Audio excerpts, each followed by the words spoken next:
Welcome, ladies and gentlemen, and thank you for once again joining us for Quad City Symphony Orchestra Concert Conversations, a series of programs generously underwritten by Chris Connolly and Wells Fargo Advisors, and a very special treat today.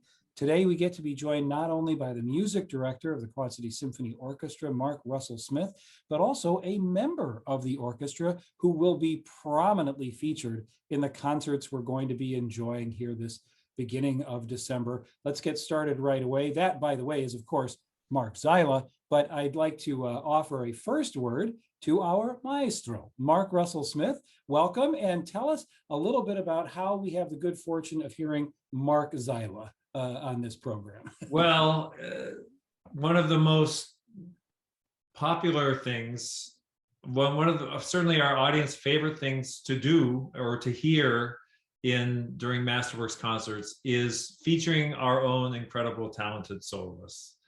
And we have a large number of just highly talented principals, strings, winds, brass, who are, who play on such a high level and who have something to say, not just as an orchestra player, but as a solo musician. And so we have an embarrassment of riches. As a matter of fact, the problem is, the Marc Zeila should come every season if we had 12 concerts, and so should Hannah, and so should, anyway, the list goes on. But anyway, it's so we're really intentional about featuring those soloists, those principal players in solo roles, and it's Mark's turn, and it's a program that I have a special I don't know if it's affinity, a special relationship with the horn since I've heard it now. I've been married 31 years, and my wife is a horn player. So anyway, so I know the horn repertoire really well from one side of it, from the listening side, and so it's just great to be able to ask Mark to play, as he has. When was it? 3 or 4 years ago, of kind of a quick piece, right, Mark? Right, on our 100th season, I did Saint-Saëns Romance as a part of a larger slate of QCSO soloists. Right. Well, with that, Mark, thank you very much for joining us, Marc Zeila, for being with us today. We're very grateful to have you with us. But because I think this may be one of your first visits to Concert Conversations, it would be good for our audience to learn a little bit more about you. I feel very gifted that I get to see you around Augustana quite a lot, as in addition to the symphony performance venues. But tell our audiences a little bit about yourself. And if you wouldn't mind, I'm always fascinated to hear how professionals, music professionals, began their partnership with music. So start Absolutely. As early as you'd like. Well, it's funny because I host a podcast called Because, which delves into this very question, and I've not done one on myself, so I suppose this is my opportunity. But I started playing the horn when I was 5 years old, as a result of my father being a professional French horn player. And anybody who is an elementary school student in the Quad Cities has heard me tell this, but my dad didn't really want me to play the horn, not necessarily because he didn't want me to play horn, but he didn't want me to choose it just because I was enamored with my father and all the things that he did. So he brought home, a clarinet, and I actually liked the clarinet, but, there are a lot of buttons, and I think handling 4 of them at that time was more attractive, but I didn't like the way the violin felt, the way you held it and all that kind of stuff. And so I begged and begged and begged. And my first instrument was actually something that looked probably more like a Christmas ornament than an actual horn that I would use on stage today. But I remember there's this great picture and story of whenever the Robin Hood Prince of Thieves soundtrack came out in the 90s with Kevin Costner and all that.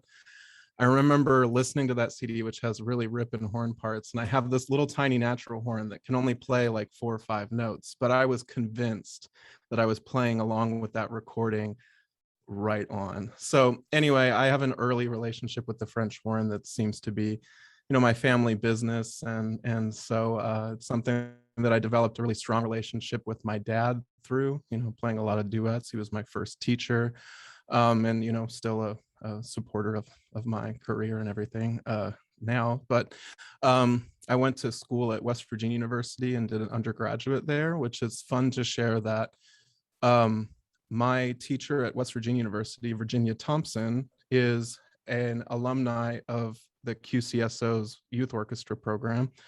She was in the Quad City Youth Symphony Orchestra. And then she was also assistant principal horn for a time in the Quad City Symphony Orchestra. So she passed a few years ago, and it's been this kind of lovely thing for me to kind of be walking in her footsteps a little bit. And so from there, I went on to Carnegie Mellon University, studied with Bill Caballero, fell in love with the Pittsburgh Symphony horn sound. And, then I did started coursework, finished coursework at University of Illinois, and studied with Thomas Jostlein, who's in St. Louis Symphony, and Bernard Scully, who was in the Canadian Brass and St. Paul Chamber Orchestra. So, I've kind of traveled from the East out here to the Midwest, and I made the Quad Cities my home 6 years ago. And I get to see Kai Swanson at our Rock Island Hy-Vee quite often. So not only do you get to see me at QCSO stuff and at Augustana, but we run into each other at the grocery store. And we have a solemn pact. We never tell what's in our respective baskets. Never. Right, exactly. And nor do we judge each other if I'm wearing like PJ shorts and a tank top or something. Understood. Well, now, Maestro, drag us back into the realm of the respectable. We're going to come back and talk much more about the Richard Strauss horn concerto and the other work that Marc Zeila will be joining us for. But please, if you would, tell us a little bit about the program in its entirety. We get a couple of lovely English works, then a Dyed in the Wool Bavarian and an Austrian, but it fits together quite nicely. Thanks. It's predicated around the horn pieces, actually. I mean, the whole program is. And the Serenade, the Britten Serenade, is a masterwork of the 20th century. And I try not to throw words around like too flippantly, but Britten is the ultimate vocal composer, and also just a genius at writing idiomatically for instruments. I mean, he's an amazing composer, and I think really underrated. I've conducted a lot of his operas. I mean, I grew up in a boys' choir singing, Missa Brevis. I mean, singing all these Britten things. Just his feel for line, his feel for the voice, his feel for setting text, especially English text, is second to none. And then you combine his mastery, whether it's through study, whether it's through a natural feel. I mean, you talk to an oboe player, and Britten writes perfectly for the oboe, and string players and the horn. And in this case, Britten had two friends for whom he wrote this piece, Dennis Brain and Peter Pears. And I mean, I don't know. I mean, Mark, please feel free to jump in. His knowledge of poetry and Peter Pears, of course, was his partner in life. And so tenors from the time that they were together on from now and have been incredibly grateful, because tenors have an incredible amount of fantastic repertoire because Britten wrote for his life partner, Peter Pears. And this is one of those pieces. The texts are kind of autumnal, very, and it's from a variety of English poets. And so Britten was very savvy in how he chose things, but also what Britten is savvy at is the instrumentational psychology. I mean, the horn conjures up certain things way down deep in people. I mean, there's the hunting horn thing. There's the idea of the natural harmonic series, which is what a bugle plays, that just kind of this fundamental earthy call, from the distance. And so Britten exploits all of those things. The horn can be super virtuosic and play fast notes, can, play super low notes. The horn has just a gigantic range. Anyway, the way he uses the horn psychologically to paint the text along with the singer and all the kind of psychological conjurings that he's able to do just based on what the horn is and what people's relationship to natural brass instruments is. But then, right, we continue in this program. While you talk about great, beautiful music, we're going to wrap up, and I'm grateful that the symphony did manage to fly me to Linz for today's concert conversations by way of Passau, and I just took a ice boat down the Danube. But how did you choose the Mozart to wrap up this program? This is Mozart Symphony number 36, the Linz Symphony. Very unscientifically. I chose it because I wanted somebody to partner with a Strauss. You know, Strauss, Richard Strauss and Mozart go hand in hand. I mean, great opera composers. Strauss's, especially lighter Strauss, especially some of the, I wouldn't say neoclassical, but you know, Strauss often would look backwards and then reset music and anyway, so I mean, Strauss and Mozart for me work incredibly well together.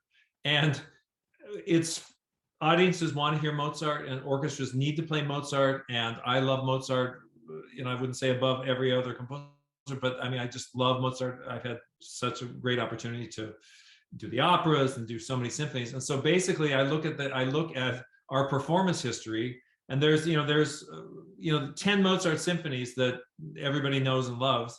And it was like, well, the one that's been done like in the most distant past is the Linz Symphony, or the one that's been underrepresented in the past 3 decades, for whatever reason, is the Linz Symphony. And so, boom. All right. Well, yeah. So it's less sexy than you might think, or less thought out. Other than I want a great Mozart symphony to round out this program, and so which one? And that's always the question. Well, and hopefully we'll circle around back to it, but I want to take advantage of Marc Zyla's time here with us. And I'll go kind of in reverse order. The Britain, how is it to be, I mean, I know you've done some work in opera and with vocalists on stage and all that sort of thing, but when it's one instrumental soloist with one vocal soloist, what special challenges does that present to you and to your colleagues in the orchestra? Well, this piece actually, I've done it once before, and I think Britton helps me out quite a bit because, I mean, he's such a master of writing both for orchestra, for voice, and for horn. And he doesn't necessarily put the horn and the vocalist at the same time. And if he does, he's putting me in a range that's easy to manage, either, you know, transparency so other instruments can come through, but also just volume in general and stuff like that. And so I find that a lot of the times, like the horn actually, like the singer acts as a narrator, if you will, and then the orchestra and the horn kind of react to that and kind of color these different concepts a little bit more deeply. And so, you know, to me, it's one of those things where I didn't notice last time I did it that there was much challenge because it's so well written. And if you follow the instructions, what Britton is giving you, I mean, it's going to come out all right at the end. It's kind of like playing a Mahler symphony. People ask me all the time, you know, how do you get through playing a Mahler symphony? There's so much horn, but it's like for every giant horn moment, he's giving me rest. He's giving me parts that are in the lower range, which generally feels good on the embouchure if you've been playing in the really high range. So, you know, it's one of those things that you kind of recognize the more experience you have, the mastery of these composers, not only in a content, like they're coming up with these melodies and all that kind of stuff, but also just the execution of those melodies and the harmonies within the overall structure of the piece. And I think Britton is one of those pieces. And I think Mark would probably agree that, you know, there's really nothing in there that's bad writing. He's a great opera composer, and therefore understands like pacing and trajectory. And I mean, the way the poems follow each other. I mean, there's not one thing that is not really carefully considered, but it also obviously doesn't sound formulaic at all. I mean, it's the trip that we all take is amazing. And he bookends, I mean, this is an interesting point, I think. He opens and closes with a natural horn, with the horn playing all by itself, like kind of a call and then kind of a postlude thing. And it's a natural horn. And so no valves involved. And so there's certain pitches that are out of tune because that's how the harmonic series is. And Britten wants to exploit that kind of, I mean, just like earthy, fundamental, it's like if you picked up a conch shell and blew on it, kind of, and so that opens and closes I think in a stroke of genius. And then we kind of take this journey in the middle of it all. And like Mark said, I mean, things are brilliantly portrayed, and the horn comments on the text, and the horn sets up the next verse, and the colors that he gets out of the strings. I mean, this is another thing. I mean, it's strings. It's like one color, quote unquote, but he gets so much out of it with different techniques, with mutes, with different articulations. I mean, he is just a master of exploiting color with like minimal numbers of players, but like maximum number of like just incredibly evocative sounds that he gets from the orchestra. I think an advantage of us doing concert conversations in a digital format is I'm actually in my office. Do you want to see a natural horn? Yes, I mean, please, if we could. Let me grab one really quick. Okay, now while he's doing that, Maestro, let's give him that break to just mention the Edward Elgar Serenade for strings. Right. We don't want to give that short shrift, but what a great way to start the whole program. Well, yeah, and again, I mean, the Britten is just for strings, for a string body, and Britten came right out of Elgar.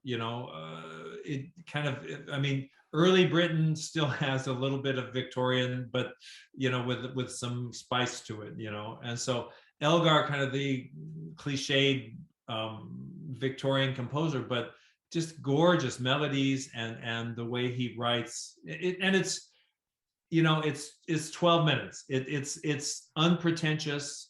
It doesn't call attention to itself. It's just beautiful, simple. I mean, I hesitate to use that word, just beautiful, straightforward music that is just extremely listenable, extremely lyric, and really fun to play. So, and because of its length and the way it is, it's kind of hard to find a place in regular programming.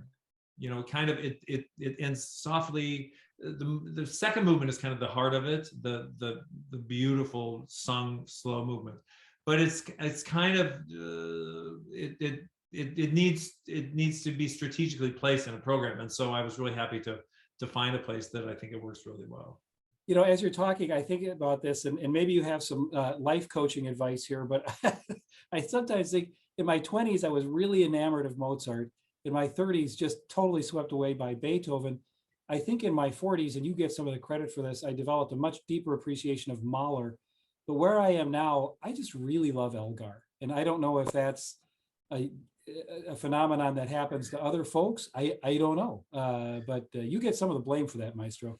Well, I don't know. I mean, being a lover of Elgar, I think you're in a rare, it's not a big club, I don't think. But yeah, I mean, there's nothing not to love. Unless you just think it's a bit stuffy and over the top, and the Elgar, the cello concerto. I mean, he can be a bit super British and Victorian, but he can also be very intimate and personal and expressive, kind of like in a very kind of un-English way, you know, and that's, I think that's where the appeal is. Well, let me say more broadly than the English, because I also like the Lark ascending and stuff like that. But I think you almost accused me of becoming, the Germans would call it gemütlich in the Victorian sense. Right. So anyway, Marc Zeila is back. He has found the natural horn. And so let's please go over again. What makes it a natural horn, and how does it, the way you approach it as an artist, different from other horns? Well, so the natural horn is actually the precursor to the modern horn that you'll see on stage.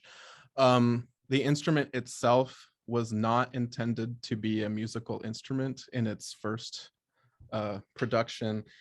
It was called hunting horn and it was designed this way because you could hold it and you could play over the shoulder and still hold on to your horse or whatever else you needed to hold on to. And you'd play something like this.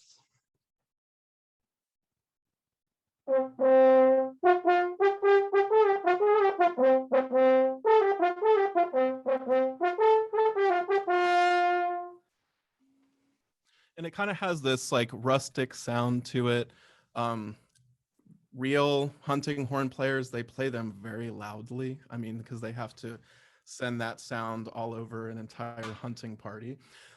And its first use in a musical setting was in opera, and it wouldn't even be composed. It would be, a scene in an opera that might have a hunting scene. They'd hire a couple hunters to come in, point at them, play a hunting call, and that would be the way that this instrument made its way into a concert context. And it's not a problem with it, but the thing about the natural horn is it can really only play, unless we do some extra stuff, which I'll show in a minute, it can only play a few notes.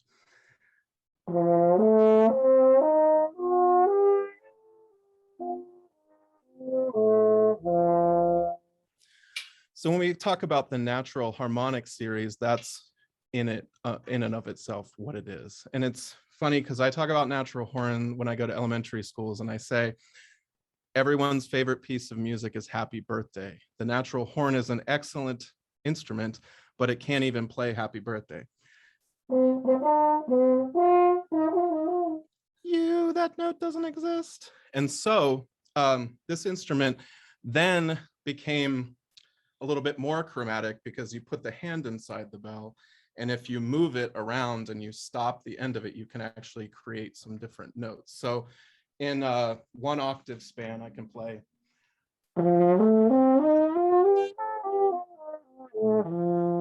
Now, but if I move my hand around, I can play a scale.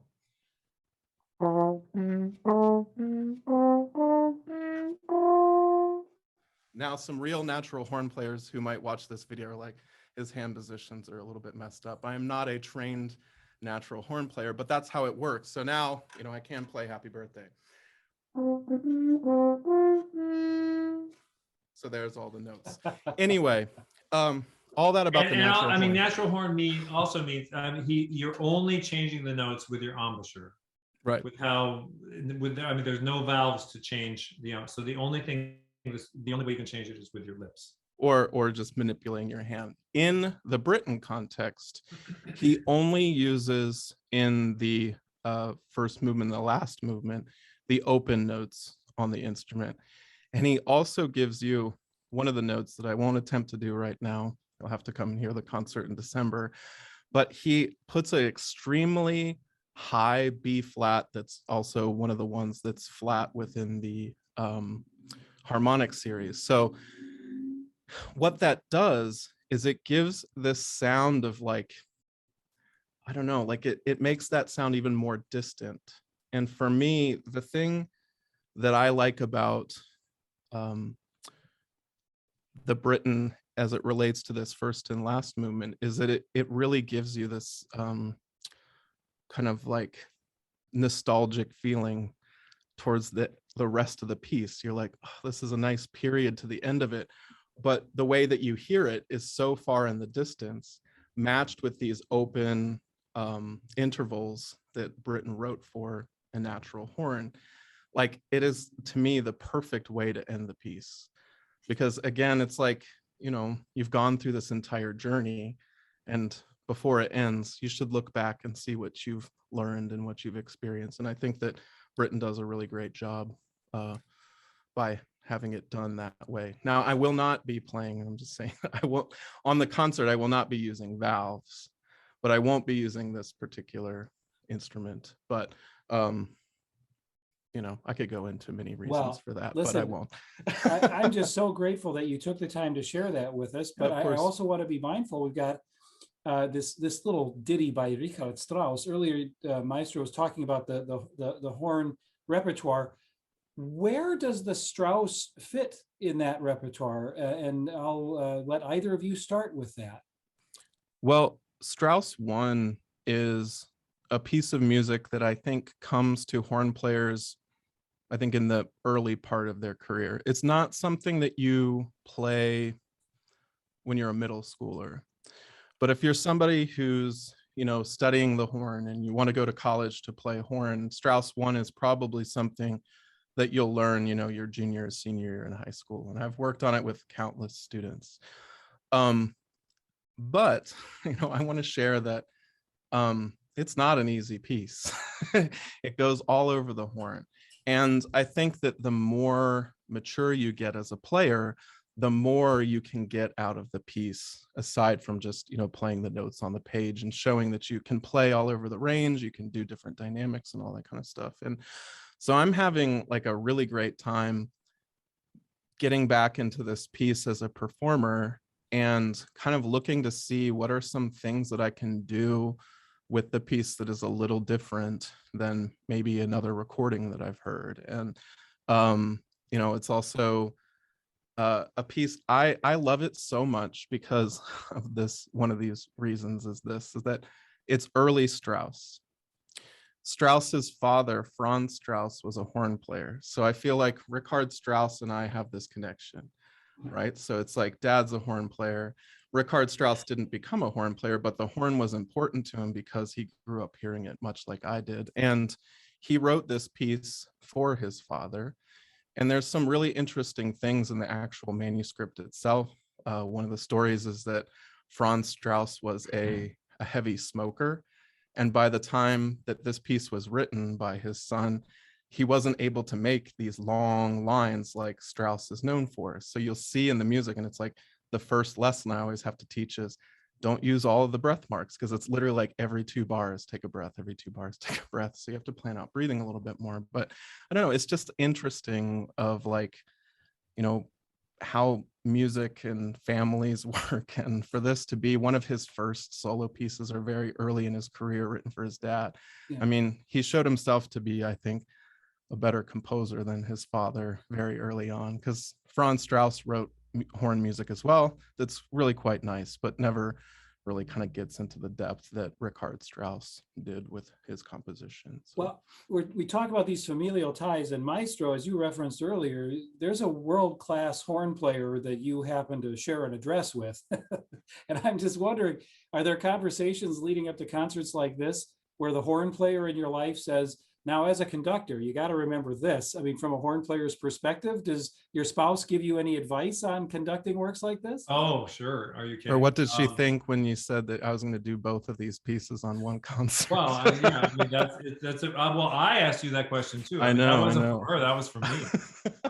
No, look, I've been getting advice about things for, a while now. And absolutely, these kind of staples of the horn repertoire. I mean, speaking of familial ties, when we were both graduating students at Curtis, this was every graduate gets to play a concerto with the Curtis Orchestra, and the conducting students conducted. And this was the piece that Ellen chose. We were great friends. We weren't dating at the time. We were just really wonderful friends. And so she asked me to conduct and this piece, the Britain Serenade, because she had been in love with it since like in 8th grade, basically listening to the Peter Pierce recording of it, and so and that's a heavy lift for a college, for a college senior, no matter how talented, and so this particular piece goes way back, and I actually conducted the Strauss one with the first movement of Strauss one with Shelley Showers, who's now in the Philly Orchestra. Anyway, so I mean, I've been kind of immersed in the horn thing, and so as far as getting advice, certainly it continues, but it's really kind of a cumulative thing, of I mean, Ellen has played it with orchestras, with community orchestras here, and so just being around it helps a lot.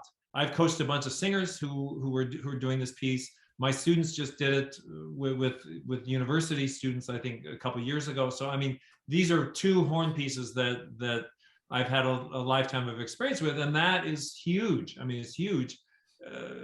I think it's helpful to the soloist, that I know the piece that well. But yeah, I mean, we learn from every performance, and from every situation, and from every time you hear it, and each time you live with it, then you gain more insight. Well, now, Marc Zeila, while we've got you, I think many in our audience who've come to appreciate your music don't realize the extent of the things you do in terms of education and outreach for the Quad City Symphony Orchestra. So would you mind telling us a little bit about that? Because I'm always impressed by the number of people in our community, the young people, whose lives have been enriched by efforts that you help lead.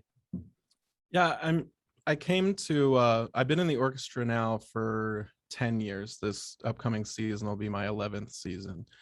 And I'll start the answer to this question by saying that I always felt like that there's something different about this community. And like I said before, I've lived a lot of different places. I've gone, to 3 separate cities to study, and now I've gone to 2 separate places to live as an adult. And I've always been the type of person that like loved music and wanted to find a place to play it, whether or not it was, I had a little brass quintet when I was in high school, so setting up retirement community performances, so we had a place to play. But also, in middle school, I started taking my Christmas money and using it to rent PA systems and the Knights of Columbus Hall to do like rock band shows and stuff like that, because there's no bar that can hire 13-year-olds to come and play, nor maybe would they want to, and there wasn't an all ages place for us to go. So it's just been kind of baked into my personality that the availability of something is not the gatekeeper to its existence. And so when I came to the Quad Cities, I already noticed that there was this extremely strong history of education and community engagement. We've had a youth orchestra for more than half of the organization's existence. And I was just happy to jump on board at the time in which I was invited to come out here and kind of see what would happen if they, gave a full-time job to a QCSO musician and said, your job is to go out there and advocate for everything that we do. And so, I was happy to come here, and I've gotten a ton of support from the community. I've got wonderful colleagues who help run all these different programs. But for me, the essence of it is that I think music is for everyone.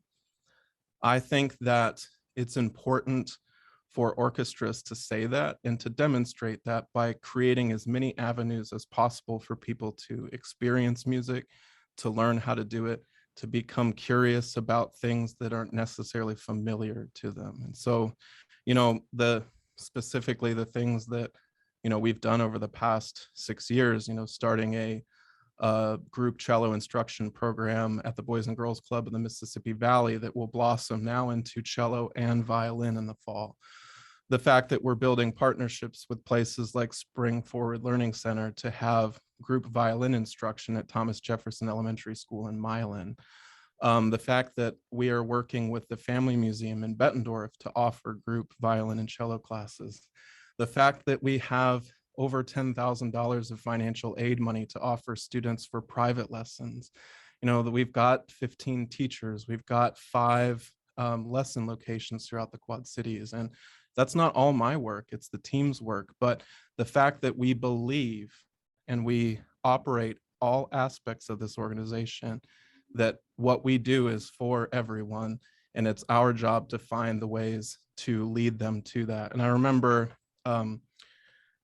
we had Damari McGill come and play the Mozart Flute Concerto on a program that also had Bruckner 4 on it.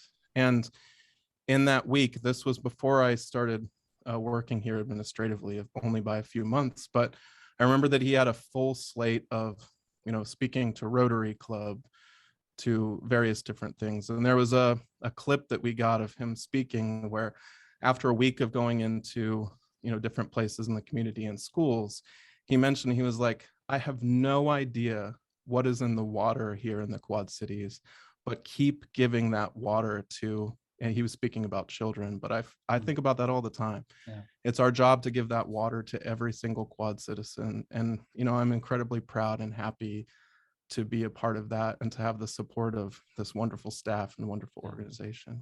Thank you, Mark. Well, it's happened again. The time is just running away from me, but I want to reserve some time for Maestro Mark Russell Smith. We barely scratched the surface on the Mozart, but what lessons do you want to leave us with as we prepare for what's going to be a really amazing concert, both at the Adler and at the Bartlett Performing Arts Center at Moline High School? I want to give you the last word, sir. Well, I mean, what you are left with is, and what we talked about at the beginning, is that we have an incredibly talented orchestra full of people, musicians like Marc Zeila, and we're all committed to, everybody is incredibly committed to bringing great music to life, and to bringing music to the community.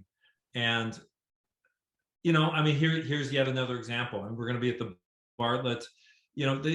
All of these pieces, I think, are inherently attractive. I mean, the Mozart, we can talk about the genius of Mozart, and he showed up in Linz, and there was a misunderstanding. And when he stepped out of the carriage, the patron said, "Oh, is my symphony ready?"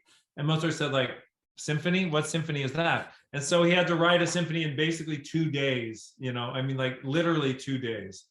And so we have this work of like unbelievable genius, that one of the great geniuses who's walked on the planet, popped out in 2 days, and you never know. So I mean, there are all sorts of side stories like that, and the father-son thing with Strauss, and with Mark Zeila and his dad, and anyway, as with all things human, I mean, there are all these backstories that make it really, really rich. But the bottom line is, I think the music and the performance and the togetherness and being there together and experiencing it together, I mean, that's what it's all about. And all the backstories and all the history and all that is not unimportant, but what's important is the moment, and having the music and artists like Mark transport you to wherever you're transported, and to enrich your life in that way. I mean, that's our story. That's our story, and we're sticking to it. Exactly. I want to thank our guests for this concert conversation. Marc Zeila, horn player with the Symphony Orchestra and also featured soloist for the December Masterworks concerts, and our music director and conductor, Mark Russell Smith. On behalf of all of the fans of the Symphony, I want to thank you both for being so generous with your time. And ladies and gentlemen, we look forward to seeing you at the Symphony. Thank you all very much. Thanks, Kai. Thank you, Kai.